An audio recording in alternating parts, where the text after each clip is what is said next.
Welcome to the Inglorious Blasters podcast, a Star Wars Legion podcast talking anything and everything glorious or inglorious about the game. My name is Corey. With me today is John and Brendan. How's it going, my moof milkers? I can't even put a straight face on that one. I can't. Is that even a come real up Star with Wars term? It 100% is. It is. Yep. I believe Han says it. I just can't think of anything to say. Did you say moof milkers? That is correct. Moof milker is a term for a dim-witted individual. Oh, well, fairly accurate description of Brendan. What? Well, how come all these Star Wars insults have to do with farming? We got moof milkers, nerf herders. Yeah, that's maybe George Lucas had a thing for farming, and we just don't know. That could be it. So today on the podcast, we're going to be going over Commander Cody. He was revealed at Comic-Con recently. And then we're going to go over the Critical Hit tournament that just transpired last weekend. And we're going to have our Glorious versus Inglorious segment. Today, we're going to be talking about BX Droids. Are they good or not? Alrighty, how about let's hit Commander Cody. Yeah, so I've got his card up, so we can talk out what we see on his card at least. So we've got Clone Commander Cody coming for the Republic as a commander. His upgrade slots are a leader slot, a gear slot, and I'm drawing a blank on that term now. Oh, training slot? Training slot, that's the one. That's the one. He's 105 points. He's a clone trooper, red defense dice, 5 health, 2 courage, surge to crit, which is real nice. Oh, yeah. Melee attack, looks like it's 2 red, and his DC-15A blaster rifle, presumably range 1 to 4. We can't see the minimum range, but it's 2 red, a black, and a white, lethal 1, impact 1. And then Cody's got a slew of words on his card. He's got a free action of Observe 2. He's got Jump 1, Take Cover 1 for an action, Direct Vehicle, and Target 1. That's quite the list of keywords. That's a lot. It's a lot. John, resident Republic player, what are your thoughts? Psyched.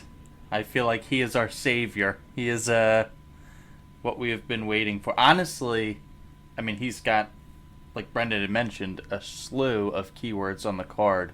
The first thing that I noted right away, though, was the Surge Crit and all of the nasty fire support options that he's going to open up, specifically for long range, because what Republic has struggled with ever since ARCs have lost critical on those DC-15s is getting, some decent anti-armor shots outside of like an RPS.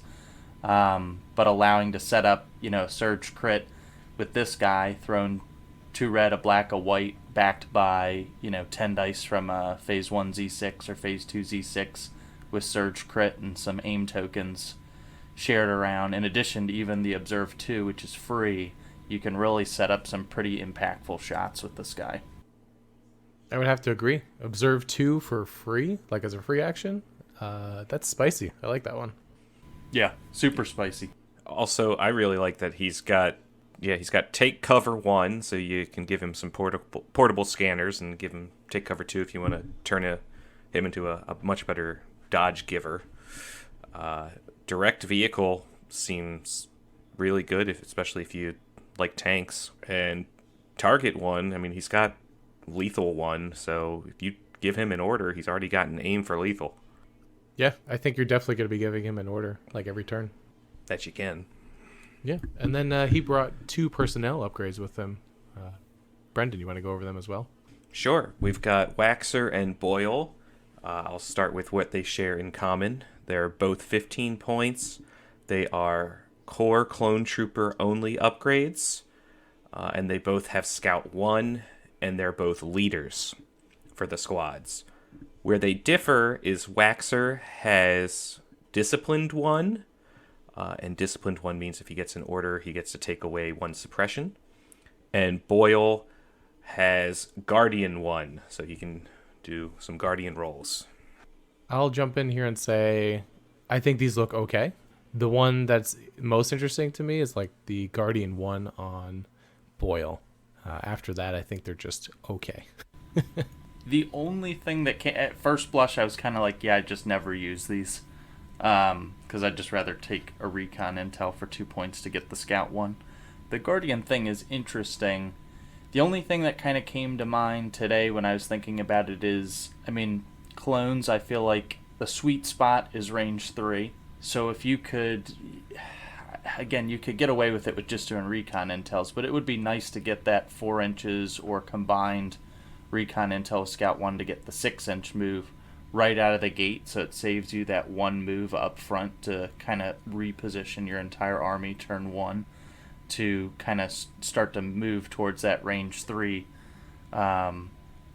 fight that you're looking for. But I think there's just more economical ways to do it, so I don't really see the plus to doing it with one of these guys. I'd rather use like the specialist or the captain and open up some other more interesting options, because you could do the specialist with O push or the specialist with Overwatch, and those are all going to be 11 plus 4 for 15 points. So I think I'd rather have that than one of these guys.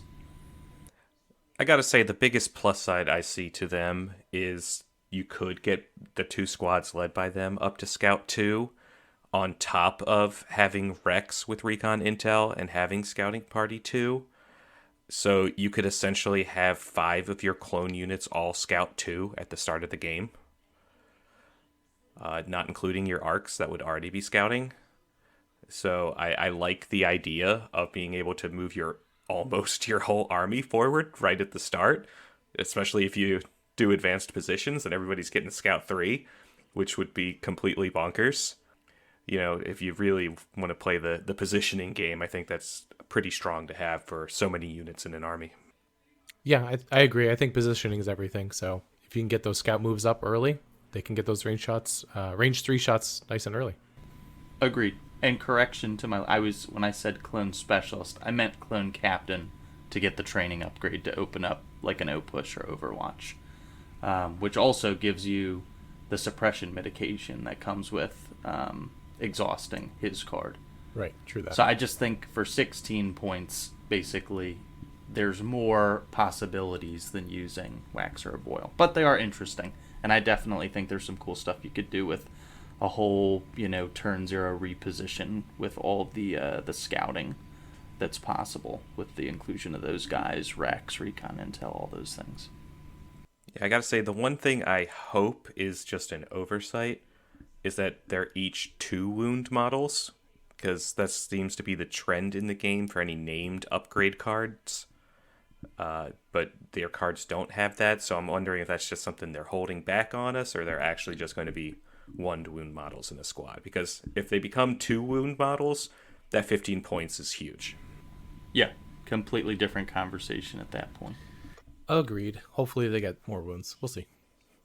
Awesome. How about we move on over to the Critical Hit Tournament? So this past weekend on the 23rd, we had a 10-player tournament over at Critical Hit in Maryland. And it was basically an Inglorious Blasters event. So myself, John, and Brendan brought all the tables, and everything looked great. And we had a special surprise guest. We had the one and only Nick Bodner. He asked if he could bring some tables, and I said, no, sir. You play you provide for the community too much. You should just come and play and have fun. So it was a lot of fun.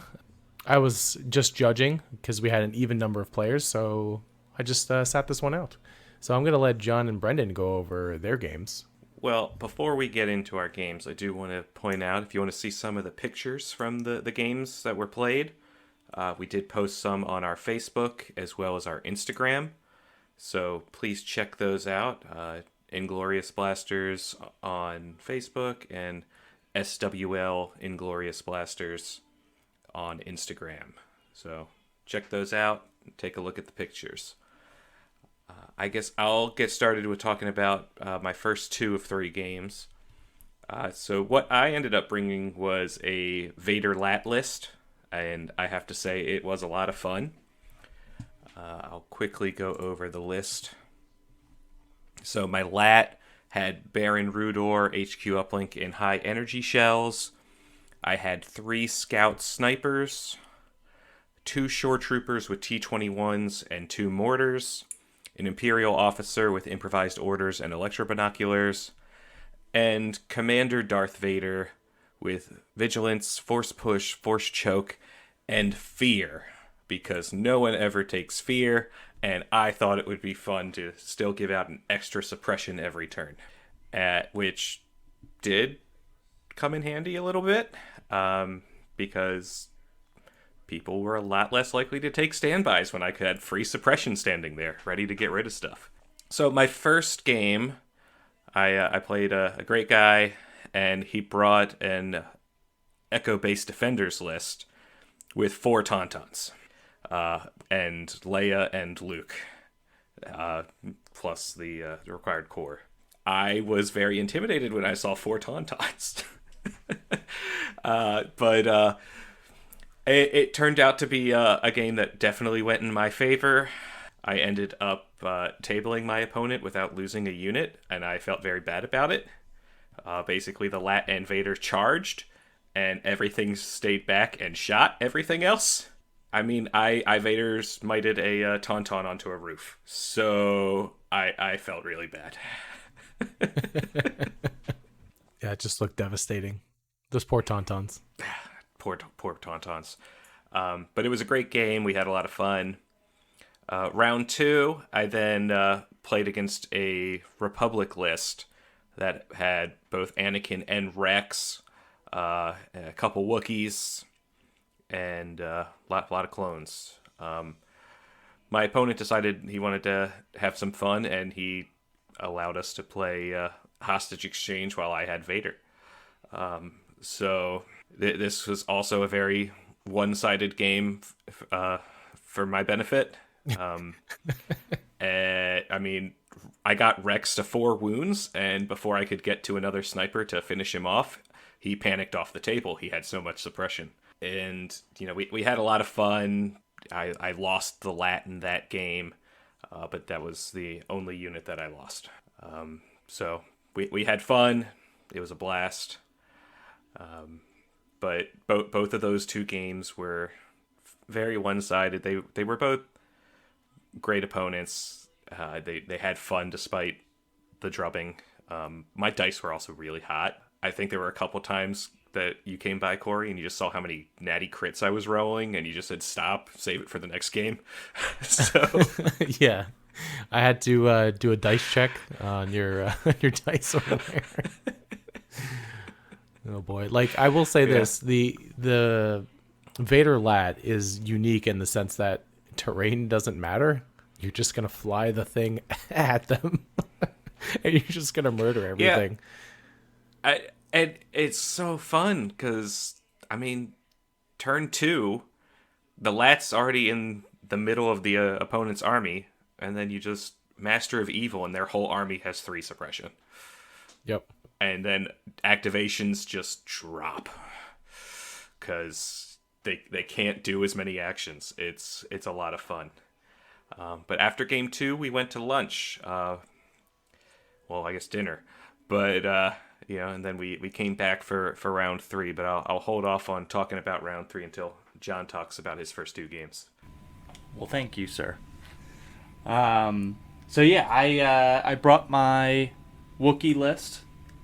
Made a little bit of a tweak, and I have to say this is the best version that I have played of this Wookie Padme list that I've been playing pretty much since PAX of last year. Pretty much the same skeleton, but I'll just go through it. It's a Clone Commander, Padme with Vigilance, 3 Phase 1s. One is naked, one has a Z6, one has an RPS. The Wookiee Chieftain with Vigilance, Tenacity, Situational Awareness, and Recon Intel. And then the change that I made is normally I run 2 melee Wookiees, 1 shooty Wookiee.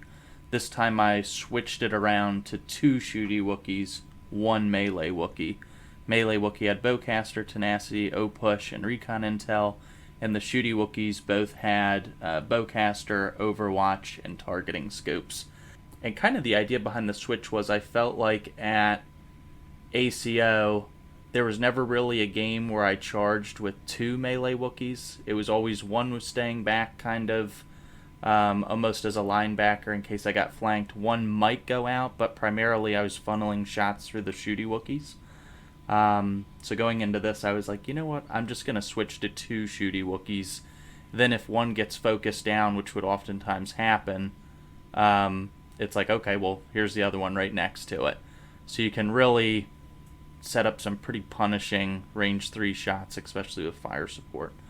But yeah, so game 1, really nice guy. He was playing a 13-act CIS list. I was actually terrified when I saw the table that we were going to be playing on because it was fairly open. It was the Sith Temple is that from Legion terrain, Brendan? Yep. Okay. Yep. So there was some big line of sight blockers, but we ended up playing Rollout, which is not ideal for me, but it was better than Long March, which is what I kind of banned from, so that I could at least post up in that one little corner that's a little bit farther than Long March. And we were playing Breakthrough. He had 3 spiders, 3 BX snipers, 5 B1s with E5Ss, a naked B1, and Kalani. So he pretty much had 11 of his 13 units had range 4+. So I pretty much was like, okay, there's no way I can just run at him. So I divulged Padme's secret mission card, and there was one piece of terrain in the center of the board that was almost like a staircase, but it was a little bit bigger than I initially thought. And I basically infiltrated Padme right behind it. And kind of my idea was, going into the game, was basically I just need Padme to stand here till turn 6 and then double move into the end zone and score secret mission. Or her point, or one of the Wookiees survives. So I was kind of fully intending on just chilling for turns 1 through 4, maybe turns 1 through 5, and then just being like, all right, good luck. Here comes 4 squads of fully healthy Wookiees. Hopefully, one makes it for the touchdown to win, because I knew he wasn't going to be trying to run across towards me with the spiders and B1s and all that. So we kind of just did, some positioning, turn 1 and 2. And then turn 3, I think he realized that, when there was this huge Wookiee horde behind this center point, that if he wasn't able to actually start getting shots on them, they were definitely going to pull off this kind of touchdown situation at the end. So then he started moving up units one by one, and then that's when I started setting up the fire supports, and the Wookiees were able to scale up to the top of the stairs, take a shot, next turn take a shot, scale back down so they couldn't get the return fire. And then after I picked off a couple of his units, then it switched to him doing kind of the double move Hail Mary towards me, and then units were just kind of intercepting them as they were coming along. He was a really nice guy. He was a newer player. I think he said it was his first time he had piloted that list. So I think he probably should have had the spiders up in front of his B1s. His B1s were up in front of the spiders, and it created some weird interactions where he was displacing his own guys to move through them, where they could have just been deployed like that to begin with. But overall, it was a fun game. Game 2 was against a Rebel player, 10-act Rebels. He had OP Luke, Rebel Officer, 2 snipers, 2 vets with HQ uplink, 2 MK2s, and then 2 of the DLTs with Captain Situational Awareness. And I finally played Payload. So we played Payload on Long March. Hold on. I had the option. I just want to say really quick, for the listeners that don't know, John's never, ever, ever played Payload. Meaning he has a Wookiee horde and everything, but just refuses to play or learn Payload. And a couple episodes ago, we gave him a lot of grief for it and told him he needs to play Payload. I'm so proud of you. Thank you. I appreciate that. All right, proud parents. Continue, John. Well, and literally, I've been playing Legion since it released, and I've never played Payload in a practice game, on my dining room table, in a competitive environment. And I would joke with people when we were, because I'm always red player, and I'm like, I'm going to ban this because I've never played it. And they're looking at me like, all right, what's this guy trying to pull? Completely true statement. I think we went over this on a few episodes back. So I was kind of figuring, you know what, like, now is the time to learn it. And honestly, it was not so bad. We were joking before the cast about basically the payload just follows the path that my Wookiees are on anyway.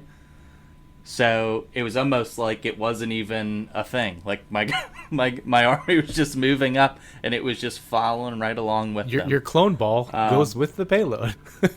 Yes. It was just being conscious of the fact that I at least had it. Actually, my naked squad just basically babysat the payload. But it was just kind of slowly progressing up behind the Wookiees. So, trying to think of what happened there. It was a good game.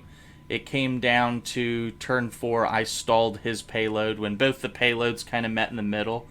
Mine was, there with all 3 squads of Wookiees, the clone ball. I hadn't lost a unit.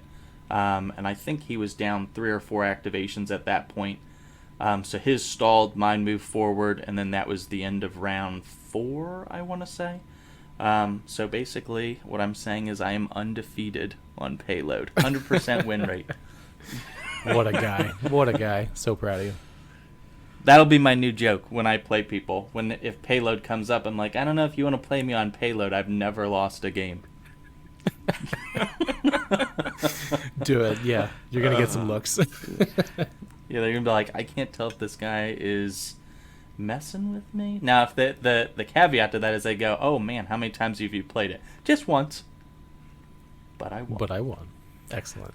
I won. Excellent. Yeah. And then game 3, I came up against so man, if the everybody myth, the at home is doing the math, after 2 rounds, John and I are 2-0.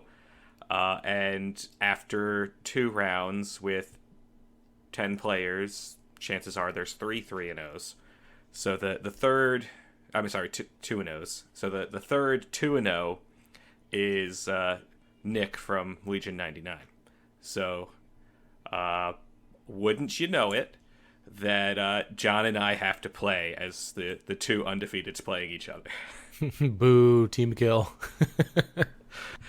So it was a bloodbath of a game. As I had stated earlier, I barely lost any units in my first 2 games. I believe I had 4 activations left, John, at the end of our game. That is correct. So the shortest way to describe this game was Lat went in, dropped off Vader. Lat died.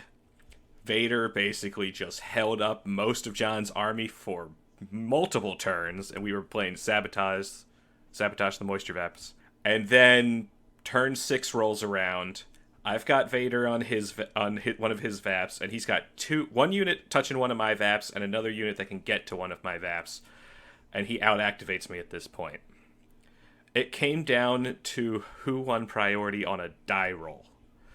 Because I only had 1 unit who could undo whatever damage he did to my Vap in the back. And John got to roll the die. And I won the roll and was able to kill his 1 unit touching it. So he then came in with his chieftain and sabotaged it. I was able to move some shore troopers up, and well, he fixed it, and I went in and sabotaged it again. And on that turn 6, I played Vader's Might. So I was able to force push and Vader's Might units that were still touching the other Vap where Vader was away. So Vader was able to sabotage that Vap, and I was able to win on the points despite John having murdered the majority of my army. So John, it was a nightmare. So I think you answered the question I was about to ask. As a fellow player that has also been affected by the disease known as Vader Lat, how did it feel? It was So the discouraging thing was basically my entire army was trying to deal with Vader for like 3 or 4 turns, but they could not because he would just keep taking a standby, and then if I'd try to move away, thereby opening the floodgates to inflict, the other 8 activations of shots on Vader, he would then just react and basically pull him right back in. And you're just like, what is going... I think basically what happened was, I think at either the end of turn 4 or turn 5, I was like, you know what, I'm done with this. And then it was just like, you know what, he can just kill all these people. And then I sent the Wookiees that weren't engaged and the Chieftain just roaring across the board to start trying to hit Brendan's VAP and just giving up on my own. And like Brendan had said, I got there, and then the 1 was in base, and then that die roll was, if he won priority, he shot the lone Wookiee that was already touching it, and if I won priority, I could tap it, then charge the shore troopers in front of him, tying them up from being able to then move forward and untap what I had tapped. Yeah, so that John didn't had happen. 1 Wookiee with his 3 health left touching the VAP, and since I won, I had a sniper strike team at range 2, so I was able to aim and take a 4 black die shot and able to get 4 hits on him with the Pierce 1, so that Wookiee didn't have a chance. Well, and then I was like, there's still a chance here because I have 3 units touching the VAP on my side, and Vader's Might, 1 unit got force pushed off, the other unit got Vader's Mighted off, and then the 3rd unit, who was engaged with Vader, then was hacked to pieces. So it's like, you go here, and you're dead. And I was literally just like, well, I guess that's game. Yeah, that's rough going, but it looked really close, and I'm glad it was like down to the end. That was cool. It was a good game for sure. Congrats, Brendan. Loads of fun. Thank you. So Congrats, with that Brendan. game, I took first place, going 3-0. We had one other 3-0 at the tournament. That was Nick, but since I beat the other 2-0, I got the strength of schedule. So. Yep. Yeah. Nick had the pair down, so that's how it goes. But yeah, it was a fun tournament overall. Luckily, there wasn't too many insane judge calls. There was just some general line of sight calls, and then like how payload works. Thanks, John. I had the rules up for payload just in case you didn't believe me. The most turn 0 judge calls ever. Definitely. Excellent. Alrighty, how about we transition over to our Glorious versus Inglorious segment. Today, we're going to be talking about BX Droids. So, Brendan is our judge. I'll be taking the Glorious side, and then John will be taking Inglorious. Brendan, do you have their unit card up? How about you want to go over them? So, BX Series Droid Commandos. They are, for a full squad, 68 points. You can take and they're a 4-man squad, Special Forces. You can take a heavy weapon upgrade, a training slot, a comm slot, an arsenal slot, and a grenade. They have red defense dice, 1 health per model, courage 2, surge to hit, don't surge to defense, speed 2. They have a ranged weapon of 1 to 3, 2 white dice, and in melee they have 1 black. And then their keywords are AI dodge move, impervious, scale, scout 3, and sharpshooter 1. For their heavy weapons, they have a droid sniper, range 1 to 5, which is 2 red dice, lethal 1, and immune deflect. And a Dioxis mine saboteur, who can drop mines that go off at range 1, which is 1 black and 2 white per mine. And they are blast, poison 1, and surge to hit. Additionally, they have unique armament slots. The heavy weapons, the sniper's 30 points and the saboteur's 28. Armament slot, they've got deflector shields, which gives them shielded 2 and recharge 2 for 18 points. and Vibra Swords, which are a melee weapon that give them a red and a white, and the keyword charge for 6 points. There's also the option to have them as a strike team. Just so everyone knows how this works, I like to go over this every time we start. So during the segment, we're trying to figure out if they're glorious or inglorious. So each side is going to come up with like about 3 talking points, and then it's up to the definitely unbiased judge to figure out for all of the Legion community if they're glorious or inglorious. Okay, with that, Brendan, Unbiased. definitely unbiased. With that, Brendan, who do you want to hear from first? Let's hear from John first. So John is inglorious. Take it away, John. John is not inglorious. The unit. Oh, damn, you caught my wording. Just Fair point. It's the start of all the mockery from my loss to the Vader Lat list. All right, so BX Droids, Inglorious. I rest my case. Thank you. Great argument. All right, we're done.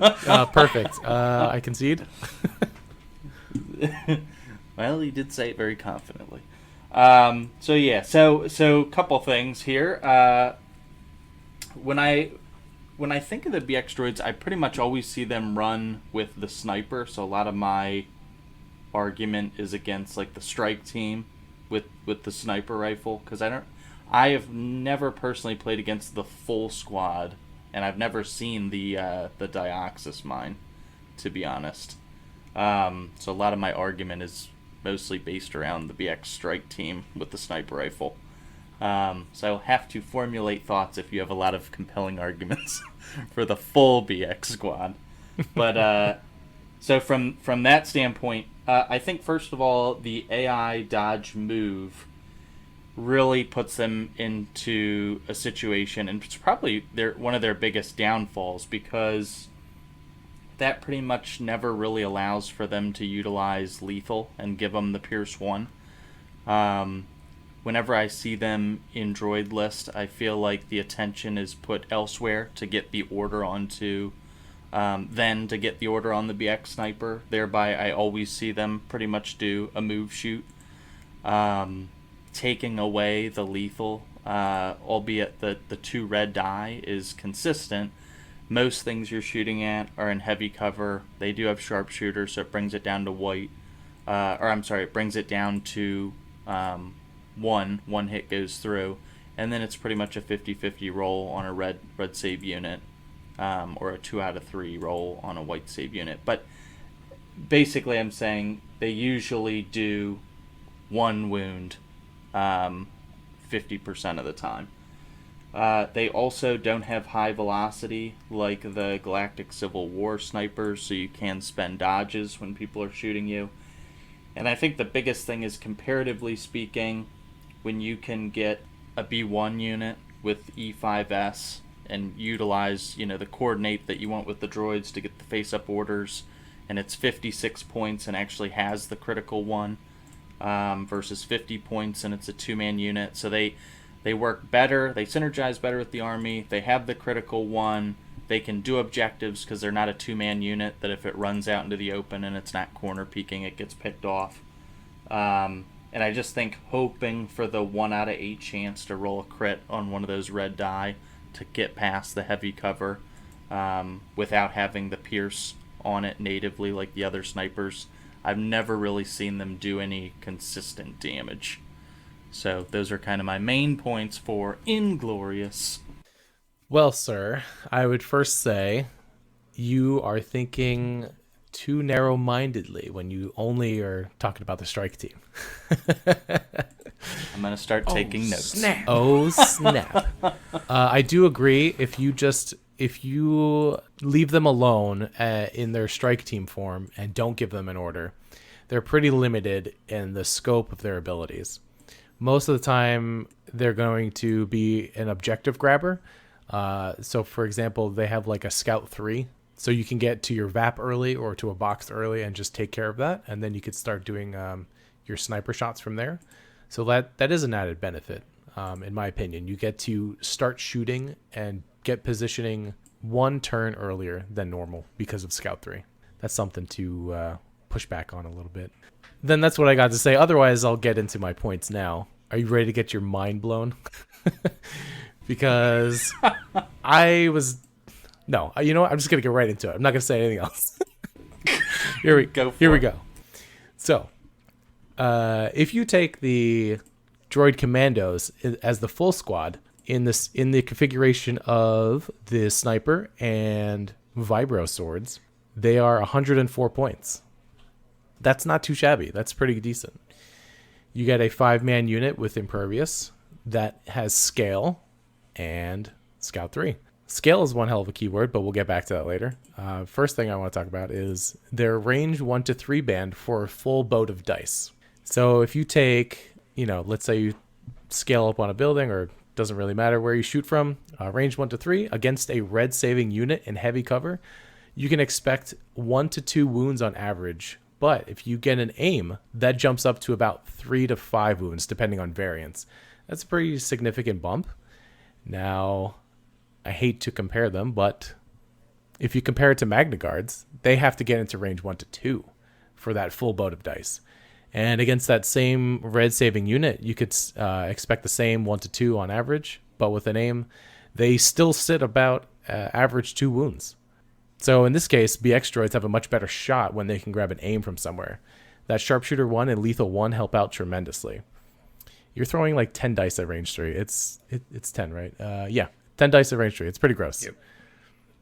I think you can easily get the aim with a super tactical droid or electro binoculars, or let's pretend they have override. The tac droid, give them override, get the aim, shoot. And then they have Scale. So imagine this scenario with me. You have vibro swords on them, and they park themselves right behind a line of sight blocking building. And then maybe the last activation, they go up and over to demolish something on melee on the other side of that building. That is 10 dice also in melee. You're getting 5 red, 5 white. That ceiling is gigantic. Even if you lose a model from the BXs, you still have 8 dice. So for example, again, their only real competition in this slot is Magna Guard, but it's still 8 dice versus 8 dice if the Magna Guard are not wounded. And then if you put Tenacity on the BX droids and you lose 1 model, that's still 9 dice. That's still pretty high ceiling. That's 6 red, 4 white, if I did my math right. It's pretty decent. They're pretty scary charging unit, especially if you can get an aim in there. And then my last point, they're pretty flexible in the sense that you could take the cheaper strike team instead of the full unit. They could be used as a quick objective grabber, like Scout 3 on Sabotage. Sabotage and Moisture Evaporators can help speed up your gameplay. And I believe some of the newer, I think the newer comms upgrade, emergency transponders, can be really helpful in conjunction with the Super Tac Droid to help them give aims or override. In order to maximize the effectiveness of them, you're going to want those aims for Lethal 1 and either in melee or at range 3. I think they're monsters. Yeah, Scale is one hell of a keyword. Agreed. Yeah. What do you think about that, John? You didn't think about that, the full commandos, did you? No, I did not, for full disclosure. Scale is one hell of a keyword. I'm, as you know, big fan of Wookiees. So yeah, I think you pretty much said it immediately when you were starting to kind of go through the full squad. I immediately started comparing it mentally to Magna Guards, and I think I would still take the Magna Guards 9 out of 10 times. That's blasphemous. I don't know about that. You get a lot of flexibility in these guys. You can shoot at range 3 versus 2, and again, you can get a higher spike in attack dice in melee or at ranged. So I think the challenge for me, so now that I'm actually looking at them, which probably helps when trying to make an argument, knowing what you're arguing, is when you have 100-point unit with 1 wound models with no surge to block. Defensively, they're basically the same as Stormtroopers for double the price. So I definitely agree there's some interesting pools that you can put together, But if these guys are at range 3, like, if I was playing against them, I'd be psyched, because I'd be like, oh, perfect, there's my target. It's a no-brainer, because I'm going to be able to wipe them off the board. Whereas with the Magna Guard, I mean, they've got that dodge, they've got the double wound. They're so much more tanky than this. Yeah, I personally don't see it. That's okay. You don't know that you're wrong. You don't know. 'Cause you can't. I mean, I can, and if just looking at the competitive scene, I've not heard of anyone using full BX Commandos. It's all Magna Guard. Now, And I think that's the correct choice. Yeah, it's a going to tough interject. slot. Go ahead. I'm interjecting. This past weekend was also the Lone Star Open, and I believe one of the top 8 lists did have a Sabotage BX strike team. There you go. The So span they knows had the what's up. Dioxis mine. Really? Not the was it a scout team or was it? I think it was just a scout team, a 2-man unit. But Okay. I watched the one stream, and I think I only saw the 2-man unit. But I mean, they're a flexible unit. If you want to throw mines, like, go for it. If you want to go charge in melee, they're pretty decent. I think this is just like different flavors. The special forces slot is very crowded in the sense that there's only 2 options for the separatists, right? So their only comparison is Magna Guards, and I brought that upon myself, but it's worth talking about. It's just, do you want the higher ceiling? Do you want the pierce at range? These are things that you want to consider, especially if you know the event that you're going to is going to have awesome tables and awesome line of sight blockers that you can scale over. Then I would actually give these a solid think over, because they are approximately the same amount of points as a Magna Guard, and when those dice spike, they're going to spike hard.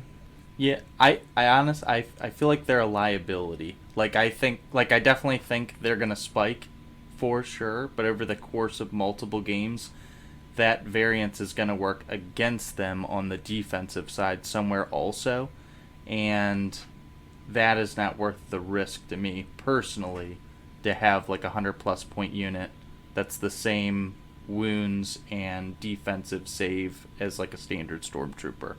Fair. All right, Honorable Judge Brendan, what say you? well, while you guys were talking, I also had some fun with some list building, just to see if I could convince myself one way or the other on top of your, arguments. And I have to say, I think I've come up with a build that sounds frightening. All right, let's hear it. So the full squad with the Dioxis Mine Saboteur, Into the Fray, Vibra Swords, and Hacked Comms Unit. The whole idea of this thing being you are diving in real hard, and you're going to get the extra surges for defense because you don't need them for offense. If they're ordering things near this unit, you don't have to worry about AI. And while they're engaged in melee, you can just keep throwing bombs everywhere. That's true. You could throw a bomb and then still smack them in melee. Yes. And personally, just looking at it, that unit is 111 points, which, granted, is 5 more points than the classic Magna Guard with the rockets, tenacity, and situational awareness. And it's obviously less health, because they're only 1 health units. But I'm thinking it might be great as a one-off in your list, because everybody's going to look at the Magna Guard and go, that's the real threat, and then you just rush in there with the BXs. Again, they're not immune to Pierce, but they are impervious, so you have that better defense. Overall, I do think that they are an amazing unit, and I think that the strike team is Inglorious, but I think the full unit is glorious. I think I would 100% agree with that. John, what do you think? I mean, I was making a little chart here. Extra special notes, page 2. And I still think if it was a strike team, I'd take the E5 SB1. If it was the full commandos, I'd just take a Magna Guard. I guess the best comparison I can make to those full BX squads is they're really, like, you can look at tell me the odds and look at, what are they going to roll, and you see all these really cool, crazy numbers. But then I think about, like, how is that going to function within my army? And I don't really see, like, droids, like, charging people, which is also why Magnas are nice, because they can sit back and use their RPS with the critical 1 and impact at range 4, so you have some flexibility there. But they almost remind me of Mandalorians for Rebels. Like, they're cool, they're fast, there's, like, some tricksy things you can do with them, but all it takes is one bad positioning, and they're gone. And Magnas, to counter that, you can mess up some moves, but you're never, like, that close. And, like, when you shoot them, they just seem, like, unstoppable. Whereas these guys, like I said, not having it's a red die, but it's not a surging red die. Magnas aren't either. Magnas usually have a dodge, though, out of the gate from retinue, like if they're threatened in any way. I just think there's so much, like, there's so much variance with them, which I don't like from a competitive standpoint. Right. Well, I mean, you can. But are they cool? Sure. You could give aggressive tactics out, so you can get at least the one surge. Emergency transponders, you could, like, give them a dodge if you want. They just get so pricey. I think that's what I keep coming back to is, like, I mean, it's the price. It's just like they're a unit that needs to kind of be babysit. So meaning, like, a super tac can, like, really help out, give them a dodge and an aim, or override, right? For that matter. That's ultimately what needs to happen, right? Their AI dodge move. If you leave them alone, then they're dodging or moving first. I don't think they're as good. But I agree with the Honorable Judge Brendan. Yeah, again, I don't think this is a unit you take a 3 of, but I think, having 1 or 2 with a purpose is glorious for the full commando squad, depending on your play style. If you like a melee skew like I do, I see this unit being pretty glorious if you build the army around it. If you build the setup I said, 2 of those, 1 Magna Guard, and maybe throw in a Maul or a Dooku, people are going to probably not focus on the BXs. And then that's the trap, and they're going to, climb over a building and then just start destroying things. I think that's the way to go about them. We only see these droids in the Clone Wars TV show, and you never see them in super big groups. It's always in smaller squads, like as a one-off. They're an elite commando unit. You're not supposed to have a huge force of them. They're supposed to be surgical and get in there and kill things. So that's, I think, how they should be used in the game as well. They should be that unit that either serves as a really big distraction to let you get your better units in, or your better units are the distraction so the commandos can go and do their thing. Agreed. So again, I think the verdict is the full commando squads are glorious if you're using them for melee. If you're using them as a shooting unit, it becomes a little bit more fuzzy, but they have the potential to be there. But I think that the strike team is completely inglorious.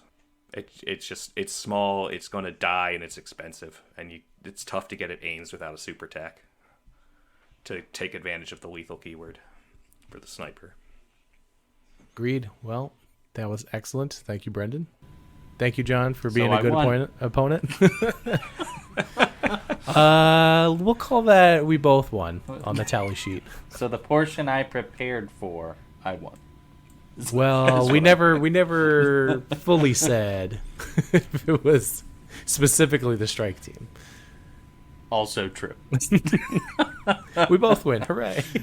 We both win. We're all winners. Yay. We all get a trophy. Well, it was about time we had something glorious to say about a unit.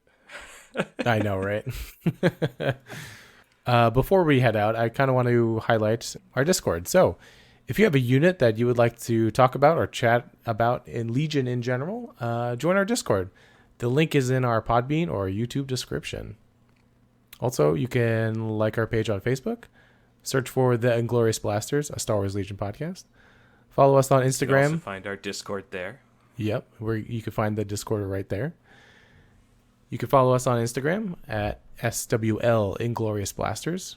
If you want to tell us that our judgment is wrong, ask us a question, or just smack talk us in general, send us an email at swlingloriousblasters@gmail.com. Gentlemen, you have anything else to say before we sign off? I'm excited to see if we get any emails.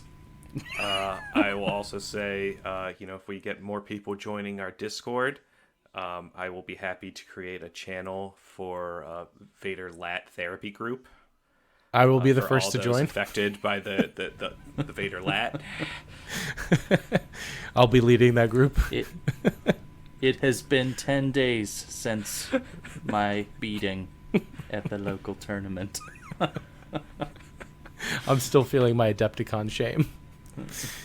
Oh, boy. Alrighty, everyone. I'm Corey. I'm John. I'm Brendan. Vader Lat. Great. Stay glorious, everyone. If you liked this episode and would like to interact with us, please like our page on Facebook, search for The Inglorious Blasters, a Star Wars Legion podcast. Follow us on Instagram at SWL Inglorious Blasters. Subscribe to us on your preferred podcasting app. Please give us a rating and maybe leave a review. It would really help us out. Stay glorious, everyone.